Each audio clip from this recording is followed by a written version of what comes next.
All right, good morning, everyone. 47 minutes after the hour. Welcome to Storm Talk on this Wednesday, the 3rd of September. Hope everyone's well. I'm wave meteorologist Brian Good. As you probably saw in the headline, we've got some active weather that we've been talking about that will be trending upward in yesterday's blog. A little more data on that today we'll be discussing. Plus, we'll look at some of the rain. Now, some of you have already commented you got skipped yesterday. Some of you did not.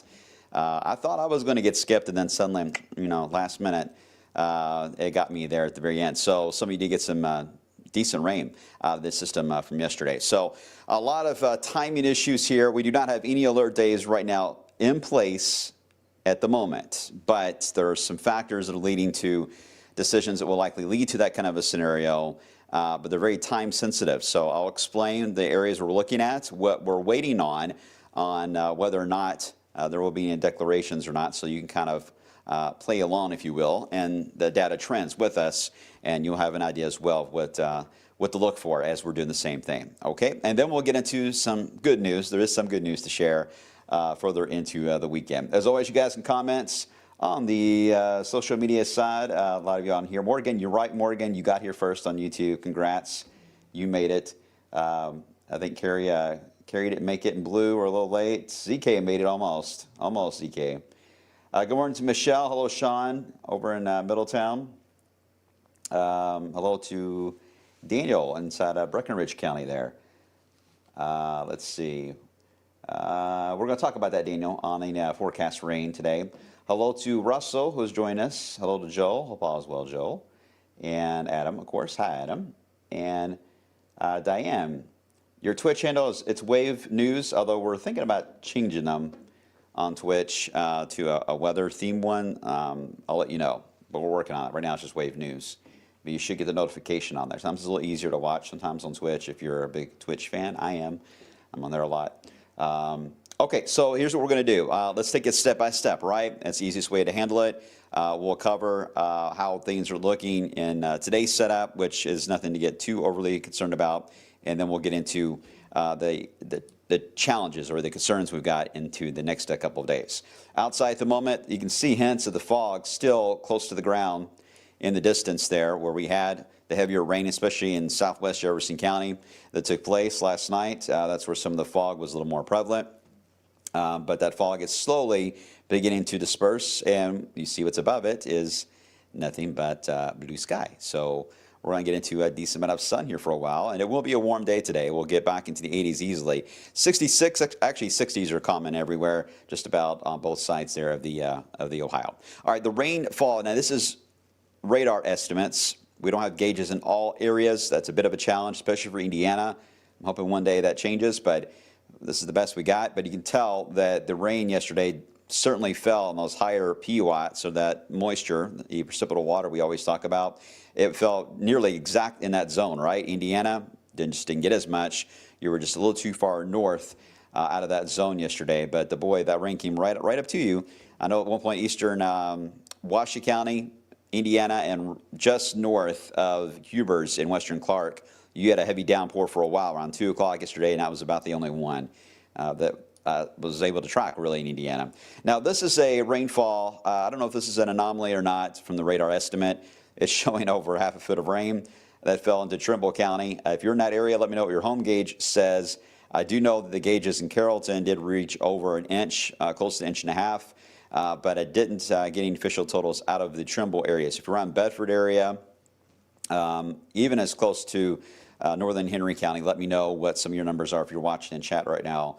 That's helpful because sometimes the radar can overestimate too, but at the same time, some of these cells didn't move very much once they formed. So it wouldn't surprise me that you got some 2-inch totals. 4 inches to 6, that seems a little high because that would have caused bigger problems for sure, that kind of a total. But anyway, some areas, again, got some decent amounts there. That extended all the way down into Henry County. Now, Louisville, a little odd. We had the downpour, I believe it was around like 1, 2 o'clock, right over the city of Louisville. That tracked, you almost see the green, it tracked right through J-Town. It got to Fern Creek and then put the brakes on and fell apart. But what it ended up providing was an outflow that allowed for the air to kind of pull outward from it and extend all the way into southern Jefferson County and all the way back in toward Prospect and Oldham. And that led to very late day development just before sunset. The clusters of thunderstorms that started to pop across areas in northern Bullitt County into Valley Station, PRP area. I know when I was outside, it was partly cloudy. I was trying to take care of Harrietta, my tortoise, and then all of a sudden I have a lightning indicator outside, and the lightning indicator was going off, so that's my sign to, hightail inside. And I barely made it in before a bolt did strike very, very close to the house. I mean, it was one of those things where you almost heard the thunder before you saw the flash. It was that close. So, I mean, very intense lightning strikes yesterday, but ended up with about a half inch of rain. It certainly sounded like I got a lot more than that because it was just raining so hard for a while, but it did rain itself out. But some of you easily got a half inch out of that ordeal. So I know there's some parts of Jefferson County you did not get rain. Airport officially, 0.04. That's it. Amazing to me. 0.04 of an inch of rain, but it did technically end the 2-week consecutive dry streak that we've had on record. So, I mean, it's measurable rain, so it counted. So that streak is over. Down in southern Kentucky, it was very blotchy. It was pretty much an afternoon event, and then you had some evening downpours. I think Grayson and Adair probably led the way, even parts of Taylor, on getting some of the heavier amounts. I'm glad, though, you guys needed it really bad there. Obviously, your drought situation is worse than areas to the north, but it will not be factored into the drought update that will come out tomorrow. So keep that in mind. We may show a really bad drought looking map tomorrow, but there's big asterisks there because you've had some rain. So hopefully that kind of gives a little bit of context to that. All right, so that's the rainfall setup from the last 24 hours. Where do we go from here? Well, we still have at least a decent amount of moisture across the state. Now, some of this was taken out of the air yesterday, but there's still enough that we can get some downpours. We just don't have as much action here as far as lift goes to trigger the downpours. It's going to be a little bit more of a fight today to get a lot of them like we had yesterday. The only thing that can change that is if you get one tall thunderstorm that collapses, it can create the same thing that happened in Jefferson County. You create a mini cold front or an outflow. That can sometimes trigger a chain reaction, and you end up with briefly 4 or 5 clusters of storms, and then eventually they just rain themselves out. That little surge could still happen. I don't know where that would be. I would say it's going to be central or eastern Kentucky if it's going to happen anywhere versus Indiana. But it's hard to pick out until they really get going. And you got to have a tall one to really set that chain reaction off. If it's a relatively small shower, likely not enough to do much when it collapses. So we'll be trending at hour by hour today and seeing how that evolves. Right now, fairly quiet. You can see it's a little noisy there in central Kentucky with some cumulus. So perhaps a couple of showers may even try to form soon around Bardstown, E-Town into Marion County. But right now, nothing that is showing up that is a big concern, which is good. All right, so the next few hours, you have lunch plans, errands you need to run, you're in fine shape there. Let's see. Stephanie says Radcliffe got 0 yesterday, which made me sad, but it was beautiful sitting outside last night. Well, that's the thing. Not only the sky was wicked, but you probably got some of the outflows that came in your area. They may not have been able to trigger a thunderstorm, but you got the rain-cooled air, which made for a pleasant evening. I know the Louisville airport did drop like 7 or 8 degrees in just a few minutes' time when that one storm went into Fern Creek. West Point didn't get anything, yeah. I'm sorry. Lincoln and Spencer County, 3 blocks away from a downpour. But here's the thing. A lot of you saying, I got 0, I was missed. You may be biting your words here when I'm about to show you, all right? So be careful what you ask for. All right, let's dive into it. Here's the setup on the moisture levels today. Nearly the same spots, just a hair east, but it's not the deep green, so it's not high-end tropical moisture. It's just enough humidity that you could certainly get a cumulus filled and in some cases a couple downpours. But I fully expect the coverage overall to be less than what we had yesterday. That leads us into what will be coming our way for later tonight and the problems that we're watching. This is going to be potential alert day number 1. Not this afternoon, not even this evening, but it would be toward tomorrow morning. So here we go, Futurecast this afternoon. This is one of our in-house models. They're all fairly similar, some minor differences I'll be pointing out. Fairly similar to today as well with, again, the spotty coverage. The evening looks good. So if you have plans this afternoon, this evening, you're worried about heavy downpours other than 1 or 2 showers around, you should be in good shape. Once we get past midnight, we have a front that will already have thunderstorms firing up along it into areas of Illinois. As I click the next button, you'll see them begin to pop. Once they develop, the severe risk is relatively low for the Illinois-Indiana portion. It's a little higher into Missouri, but they'll erase in our area fairly quick. Just after midnight, they should already be pushing into southern areas of Indiana, so make sure to watch the news tonight with Ryan Hoke to see where we're at on timing, but should be already moving into Indiana after the midnight hour, or at least close to that period.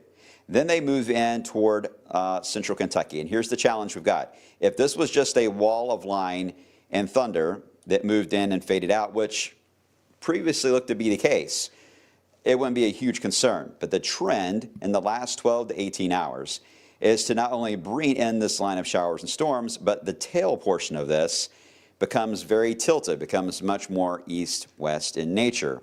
So what we end up happening is the lovely training effect. We're going to end up with cells repeating themselves somewhere close to I-64. We don't know yet if it's going to be just north, right along it, or just south. And that's where the high-res models are kind of bouncing around. Not surprisingly, even this close in time, that's a small little differences of whatever happens in Missouri and Illinois will likely change the outcome of that. But we have to consider that the outcome is going to be in that buffer zone very close to I-64.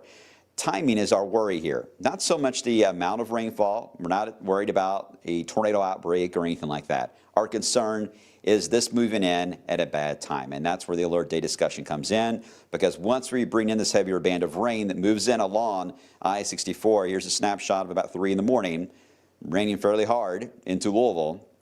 The stage is then set for flash flooding as far as on the roadways, ponding of water, hydroplaning, that type of stuff starts to develop, mainly for the urban areas, mainly for the interstates, the Watterson, the Snyder, I-65, the problem areas. And at this point, we've got schools kicking in, right? A lot of students are heading out to the bus stops, buses are on the road, and then we likely keep going with repeated rounds of this, potentially train over the same spots. So again, the amount itself is not to the point of leading to a big concern. It's just the rainfall rate at a time period when a lot of people are on the roads in the morning. That combination hardly ever goes well here.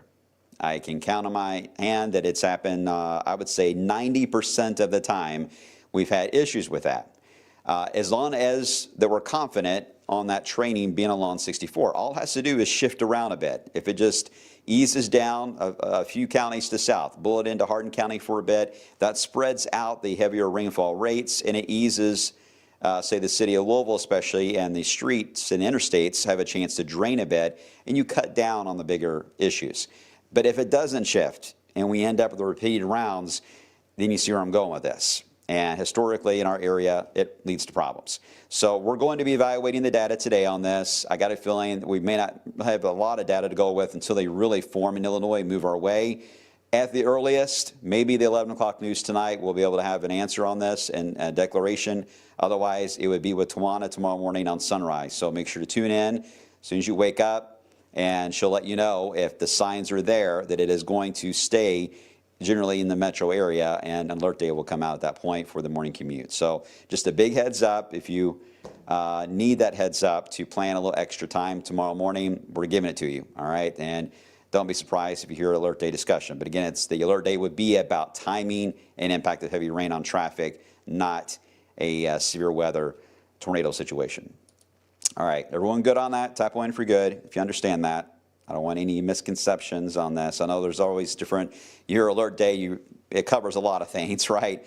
But unfortunately, we can't have a tagline for every type of alert day. We just have to say alert day, and then it's up to us as meteorologists to explain what we mean by that in context. And that's how this one will be in context for tomorrow morning.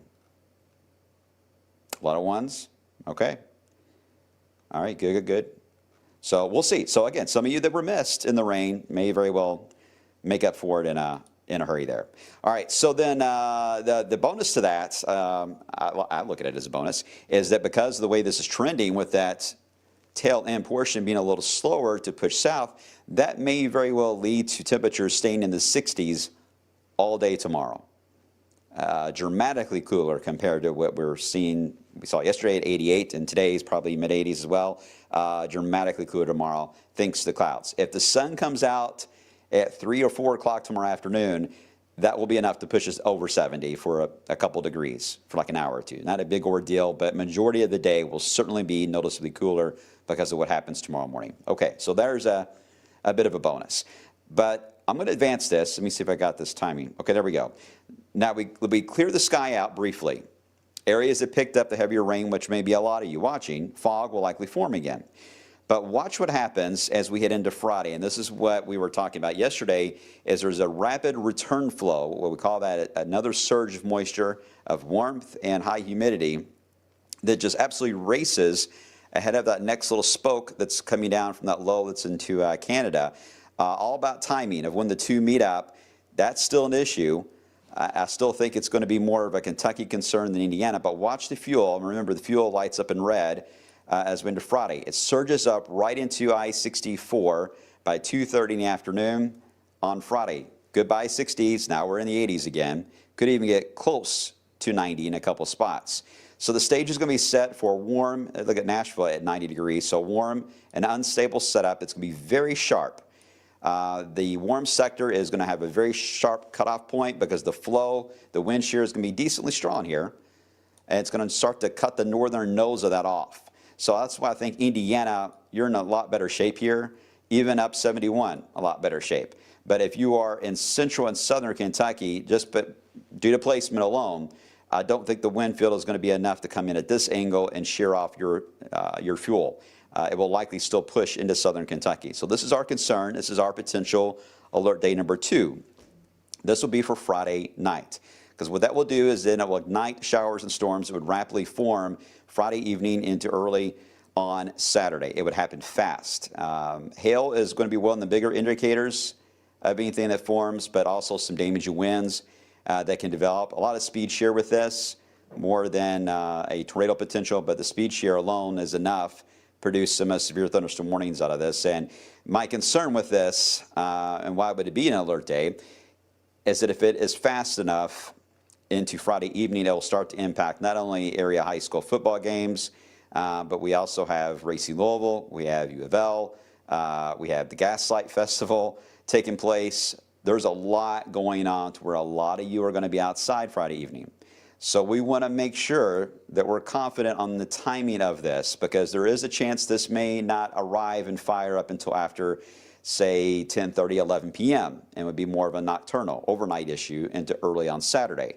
That would avoid most of the crowds and hopefully avoid from any type of an alert day declaration. However, if it is a faster timing, and some of the modeling does hint at that, a little more into the, say, 6 to 10 p.m. window, well, that's a different ballgame.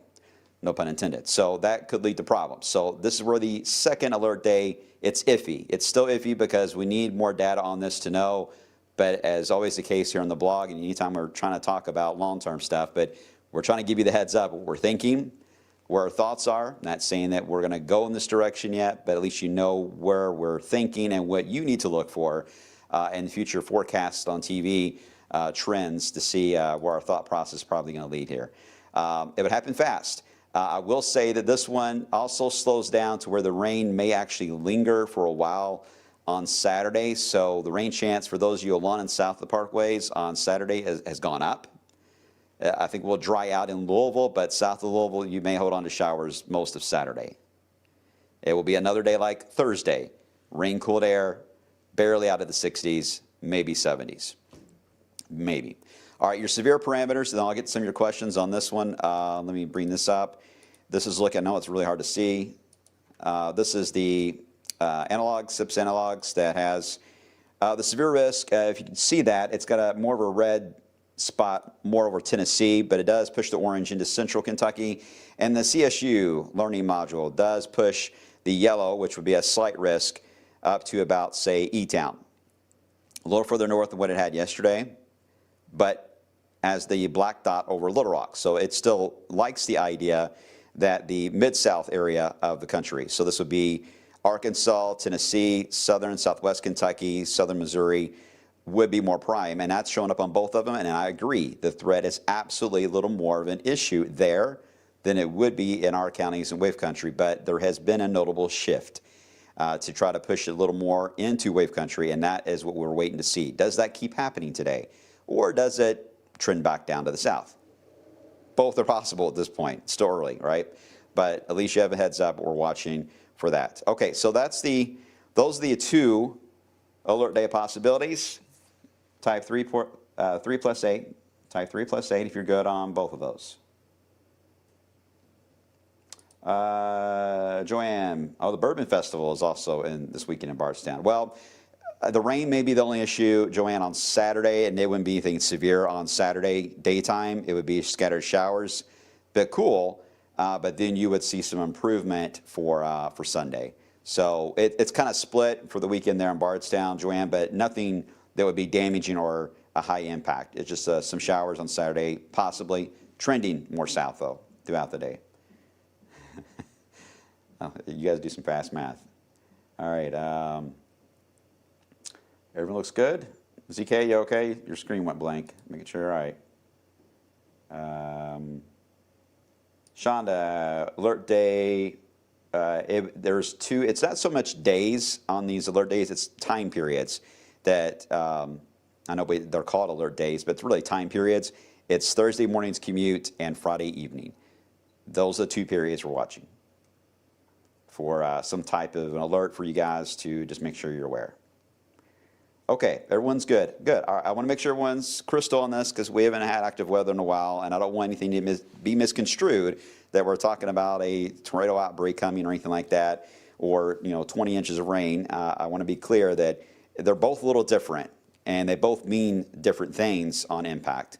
But it's all to keep you guys safe so you all can plan ahead. That's the whole point of it all, because we know what typically happens in these scenarios when it comes to crowds and travel impacts. And once you see it happen every time over and over and over, it gets exhausting. It's like, okay, we've got to reach people harder somehow, a little more of a clearer signal. So that's the goal. All right, here's some of the rainfall amounts. This is really for the Thursday event for the commute. You can see you see that training effect. Amounts, we don't know yet if it will be like a 1.45, but if they contain lightning and thunder, they will be higher than this. But you can see the placement. Boy, it's so close, right? It's just so close to I-64 in the Louisville Metro, and that's the reason why we just got to watch it. Okay, once we get past this, there's the Euro idea. Again, here the blue indicates the cooler weather, and then there's your fuel, thunderstorm fuel, and that boundary is what's setting off these thunderstorms right there for Friday evening into Saturday.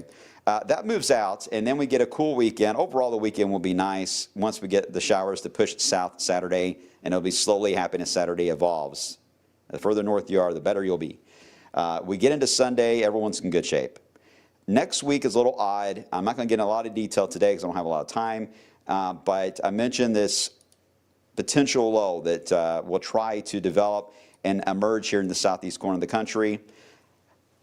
Still some questions on how this will play out because some of this may be what we call like an inverted trough, not to get all technical, but they're very complex to forecast in advance, but have great impact on our weather.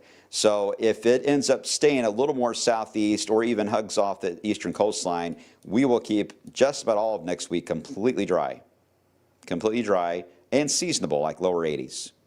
Not too hot, not too cool, Goldilocks type of weather, right? It could develop into something tropical, though, if it ends up over the water. And why that's interesting is that we are about to have Gabrielle form in the Atlantic. It's way off the chart here to the east. It will eventually roll in somewhere around the islands, more than likely, it looks like, and approach the United States. But if we have this, what we call the inverted trough or some type of tropical low sitting here, well, they're not going to get along very well, and it gets messy. And if anything, this system would protect the lower 48 and force either Gabrielle to turn or it will get absorbed. So that could be fascinating to watch meteorologically, but that would be a long way off. But with that much noise going on in the Atlantic, it would just keep us fairly quiet. So I'm hoping in the middle of the month we'll be quiet and all the drama is going to be in the short term. Okay, let's get to your 10-day. Any other questions, let me know real fast before I wrap things up. 85 today, again, rain chance low today, 20, 30%, not a huge ordeal. That 70% chance is lopsided. It is very much a After midnight tonight through about midday tomorrow that we're looking at on that 70% chance. For some of you, it's going to be right at 100. And the Friday storm chance, Friday daytime, not much happening. Friday daytime is going to be pretty. It'll be warming, but it'll be pretty. It's all about how fast those storms evolve Friday evening into the overnight. And if they delay long enough, then we'll get Friday evening in good shape.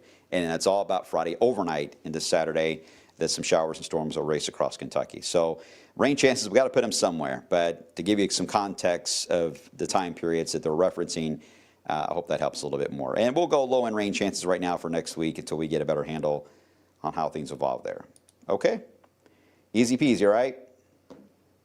3 plus 8, everyone's got 3 plus 8. All right, good, good, good. Adam reading about the Pacific moisture. We'll discuss that after we get past this mess. But yes, you can get moisture coming in that we are watching. Is it Kiko? I think is the name. Well, Kiko's heading toward Hawaii.